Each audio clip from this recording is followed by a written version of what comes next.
In life, things don't always turn out the way you plan.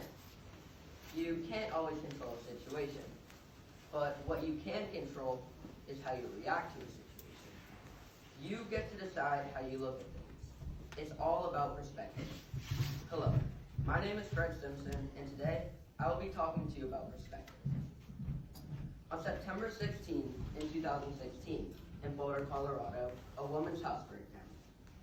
Allison lost 90% of everything she owned. She called 911, and within 10 minutes, the fire and police department were there. The police comforted her until the fire was out, and her neighbor brought the family food and offered them a place to stay. She wasn't expecting anything like this to ever happen in her life. But how she thought about her life after the fire was even more important. Allison said that whole month was transformative. Of course, there was a lot of process emotionally, but I came back to gratitude again and again. Gratitude for being alive, and gratitude for having a community that supported me. She focused on the good that came from her strategy. She was unharmed and had a supportive community. This attitude helped her get through a difficult time in life. It's all about perspective. Let's think about how we can use this example in our own lives, and how by changing our perspective can help us live a more optimistic and happy life. Have you ever felt disappointed or upset about how you've done on a test or quiz? You could view it as, I'm not doing well, and this is going to end poorly for me. I can't believe I failed.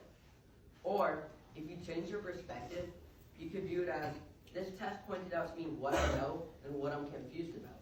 This would be a great opportunity for me to meet with my teacher to clarify those ideas.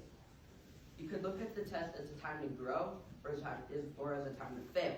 It's up to you to decide. Another example of changing your perspective is when you're playing sports. When you lose a game, you could feel upset or angry. But another way to look at the situation would be to change your perspective and look at the benefit of losing the game. The loss could have shown you what your weaknesses are and where you need to improve. Without losing the game, you might not have known where those weaknesses were and where you needed help. This loss could have cost you an important game. But with the loss, now you know and can work on those skills. If you just focus on the bad aspects about losing, you won't improve. The loss could make you a better player. It's all about how you look at it. And finally, let me offer you a personal example. I have dyslexia. This means it takes me longer to read things. I have a hard time spelling words, especially in French. But it also means that I look at things differently. I bring my own unique point of view to situations. Thanks to my dyslexia, I have strong visual spatial skills. My family calls me the GPS because directions make sense to me. I understand how to get from one place to another and never get lost. So in reality, being dyslexic could also be a strength. I could think about being dyslexic as a disability and feel disappointed in myself.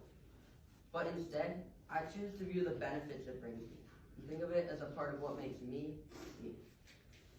Albert Einstein once said, there are only two ways to live your life. One is as though nothing is a miracle, and the other is as though everything is a miracle. It's all about perspective. Thank you.